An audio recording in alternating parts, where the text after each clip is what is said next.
have left off in class doing this problem. Does that look familiar? No, not at all. Okay. I was told by Dr. Vanessa the last page of the slide, so we may not have gotten quite there yet, but I know you guys are working on unit conversions. So what I'm going to do is I'm going to leave this problem up here for a few minutes.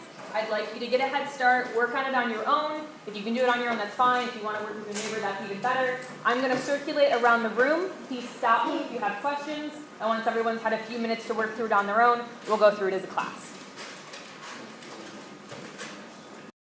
All right. So first thing we need to look at is the actual units that we're starting with. So you've probably noticed that we are starting with cubic miles. And the biggest thing is going to trip you guys up is thinking that cubic miles is just kind of a normal unit. Oh, it just happens to have this cube on it. But a cubic mile actually represents something, right? It actually represents miles times miles times miles. There are actually 3 factors of miles in there. That's what makes it cubic. We've got a length, a width, and a height. So when we do the conversion factor, we also have to take into account that we are looking at a cubed number. So what that's going to look like when I actually write it up is I'm going to start with my 4.3 cubic miles. Then I'm going to do the normal thing I do with conversion factors, which is that the unit that I'm trying to get rid of goes on the bottom. So I'm going to make sure my miles are on the bottom. The unit I want is going to go on top. So that's going to be meters. Then I just fill in the numbers from the conversion factor. Okay. When I do it this way, can you see that I'm only canceling out 1 factor of miles because I've only written it 1 time? Okay. So there's a couple of different ways you can conceptualize this mathematically. I could write the exact same conversion factor 3 times. That would take care of doing it for all 3 factors. Or what you're most likely going to see is you will see this entire conversion factor raised to the 3rd power, which means the exact same thing, and it doesn't really matter how you put it into your calculator. It just matters that that number goes in there 3 times, because we essentially have to convert the length dimension, a width dimension, and a height dimension. So that's why we have this cubic factor on the conversion factor. So without putting anything in your calculator, does this mean my new answer is going to be really big or really small? I would hope it ends up being really big, right? Because I've got a large number there on top of the fraction. So that's what we're looking at. The other thing we want to be concerned about, significant figures, okay?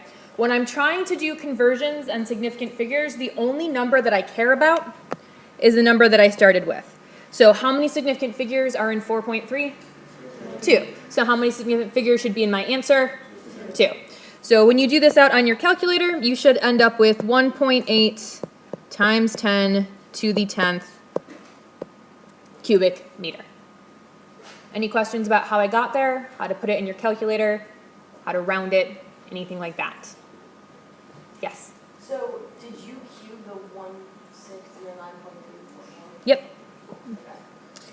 Yeah, and I did it on my cell phone, and my cell phone does not make it easy to take something to the 3rd power, so I actually just multiplied by that 1609 3 times. I just did it 3 times. But if you have a graphing calculator, you can do the cube. That works too. All right, so temperature conversions here, we've got a problem. They're telling us that tungsten has a melting point of 6,192 degrees Fahrenheit. Convert this temperature to degrees Celsius and to kelvins. It would probably be helpful to have the formula, so let me go ahead and write that out for you guys.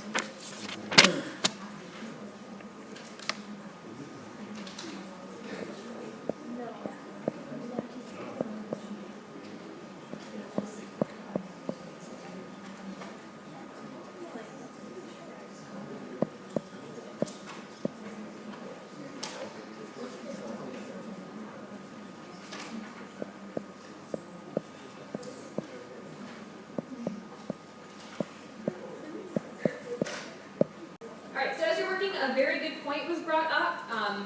Temperature conversions are numerical calculations. Significant figures still apply. Significant figure rules for different operations still apply. So think carefully about if you're doing subtraction, addition, multiplication, division, what that does to your significant figures. I will point out that the 32 in that calculation, that is what we consider an exact number that does not count against your significant figures. So 32 is just there. You don't have to worry about it with sig figs. All right, let's go ahead and work through this and see what we get. So I'm going to do the Celsius one first.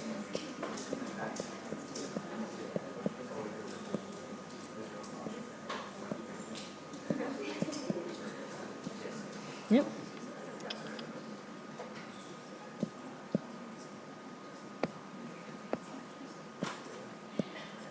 All right.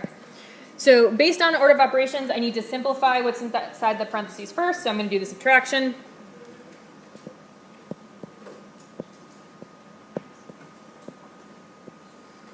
Okay. So now when I multiply this by 5/9, since 5/9 is part of the conversion, it doesn't really count against me in terms of significant figures. So the only thing I'm really worried about is how many significant figures I started with, because that lets me know how many I'm going to end with. So how many significant figures were in that original number? Yeah, all 4 of those are good, so I just need to make sure I have 4 in my final answer.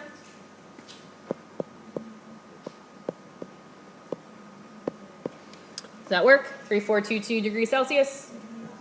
Okay. Next thing we're going to do is we're going to convert that to Kelvin. That's pretty easy. You're just going to add the 273.15. What are your significant figure rules for addition? What do you pay attention to for addition? Yeah, least amount of decimal places, okay? So we know that the number we just rounded doesn't technically have any numbers after the decimal because we rounded it. So if we do this calculation with our rounded answer from the previous part, we would also not have decimal places when we put it into Kelvin.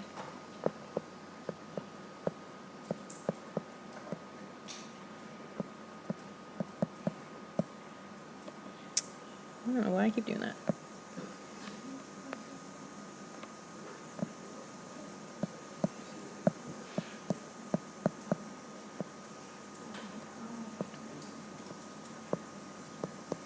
Okay, so that's where we leave it because the answer I put in, since it was my rounded answer, had no decimal places, which means when I get to my final answer, it has no decimal places.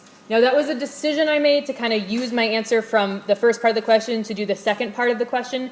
If the only thing in this question was just to get it into kelvins, then you don't really want to round during your mid calculations, and we'll talk about that a little bit more when we look at full conversions. But in this case, since I used that answer to move forward, that's why my Kelvin answer had no decimal places. Other thing to note, you see that there's no degree symbol by the K.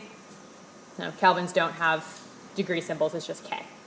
All right, we've got one more temperature one. This one should be pretty fast. So you're going backwards now. You've got degrees Celsius. You're going to Fahrenheit. For the sake of just practicing with these conversions, I'll go ahead and give you the equation, but I guess you need to be memorizing that one.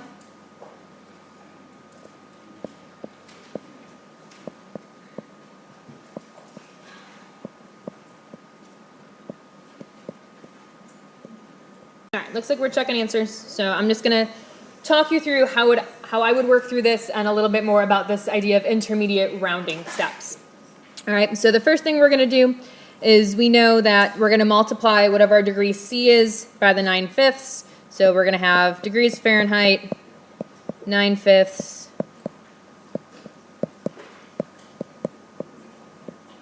When you do that math, what you're going to end up with is negative 70.02 plus 32. Okay?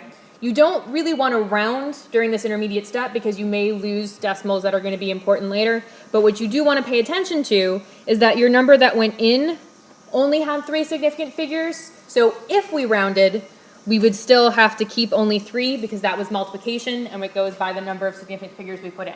So I'm just thinking in my head that when I'm keeping my significant figures, I'm really only keeping to the 10th place here. So now when I do the addition and I add 32, I still want to think about that 10th place as where my final answer is going to be.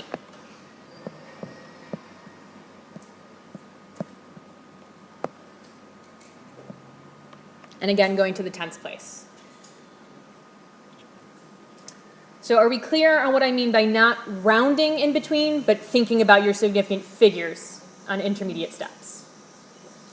I like the underlining method. That makes a little bit more sense to me to kind of help me follow everything through, but just want to keep that in mind. That's also a big problem when you do all of your work in your calculator. I know it's really tempting to do that, but the more stuff you write down, the easier it's going to be to track your work back and make sure you've done these significant figures correctly. We'll pick a couple of them from here, and then I'll take you onto something that looks a little bit uglier. Let's do E and F. I'm a fan of those. So E, you should have noticed, is following addition rules, and with addition rules, we're looking at the number of decimal places, okay?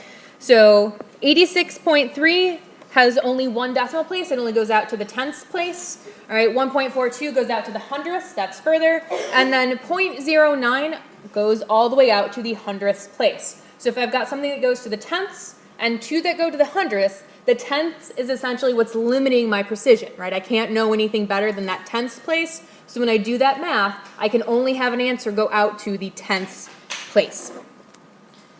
So you should end up with 87.6. Questions? Yeah. I guess I got 87.7. Double check your math, because there was no rounding either. So your full answer should have been 87.63, right? And then you basically round down because 3 is less than 5. All right, F should have been really, really easy. Since that's multiplication, all we care about is how many significant figures we have. So the first one has 2, the second one has 3. So how many significant figures does my answer get? 2. So your answer should have just been 13. All right, let's try some ugly ones. Start with A. I'm going to give you guys a hint. There is an implied order of operations. It's not explicit because there aren't parentheses, but what's the first step you should be doing? The subtraction on top. It's not the normal order of operations, but because of the way this is written, you have to simplify the top 10 fractions first. And again, this is going to try to illustrate why it's really important that you write down your work, even though it's very easy to just plug this into your calculator and be done.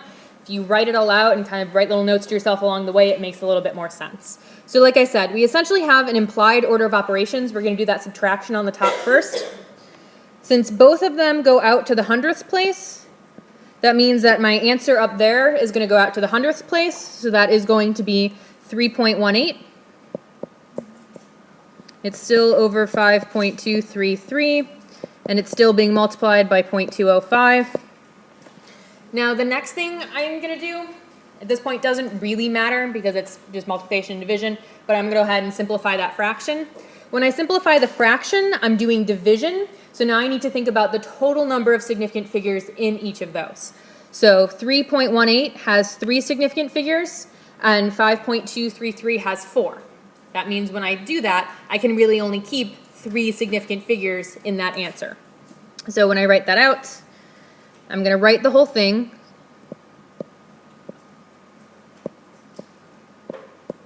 But I'm going to remind myself that it's really only the first 3 that are significant. I'm not rounding up to 0.608 at that point because that could influence my final answer. I'm just making a note to remind myself that when I did that calculation, really only 3 of those digits were significant. Does that make sense? Okay, now I can go ahead and multiply that by 0.205. And how many significant figures are in 0.205? 3. So I've got something with 3 significant figures multiplied by something with 3. So how many sig figs in my final answer? 3 as well. So again, when you do this all out,